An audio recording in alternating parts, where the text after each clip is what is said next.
உங்கள் வாழ்க்கையில் நீங்கள் 60 வருஷம் தூங்காமல் இருந்தீங்கன்னா என்ன ஆகும்ட்டு என்னைக்காச்சும் நீங்கள் யோசிச்சு பார்த்துருக்கீங்களா? ஆமாங்க, வியட்நாமில் பாய்நாங் அப்படின்ற ஒரு பர்டிகுலரான இடத்துல ஒரு மனுஷன் 62 வருஷமாக தூங்காமல் இன்னும் வாழ்ந்து வந்துட்டு இருக்காரு. அந்த மனுஷன் இப்பயும் உயிரோடு இருக்காரு. அவருக்கு பார்த்தீங்கன்னா இன்னைக்கு 80 வயசாகுது.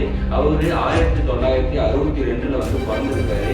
அவருக்கு ஒரு சின்ன வயசுல ஒரு 20 வயசுல இருக்குன்னு நினைக்கிறேன். இப்போ கணக்கு பண்ணி பார்த்தா 20 வயசுல ஒரு காய்ச்சல் ஒன்று வந்திருக்கு. அப்போ வரைக்கும் அவர் நார்மலாக தூங்கிட்டு தான் இருந்திருக்காரு. அந்த காய்ச்சல் வந்ததுக்கு அப்புறம் அவர் குணமாயிடுச்சு மறுபடியும் அந்த காய்ச்சல். அதுக்கப்புறம் அவர் தூங்கணும் அப்படின்னு முயற்சி பண்றாரு. பட் ஆனால் அவருக்கு தூக்கமே வரமாட்டேங்கலாமா. இன்னைக்கு வரைக்கும் எவ்வளோ முயற்சி பண்ணியிருக்காரு. டாக்டர்கிட்டையும் போய் பார்த்துருக்காரு. ஆனால் என்ன ப்ராப்ளமும் எதுவும் பெருசாக எதுவும் சொல்லலை. பட் ஆனால் 60 வருஷம் ஆகுதாம்மா. இன்னையோட 60 வருஷம் இன்னைக்கு வரைக்கும் ஒரு நாள் கூட அவர் தூங்காமல் வாழ்ந்து வந்துட்டு இருக்காரு.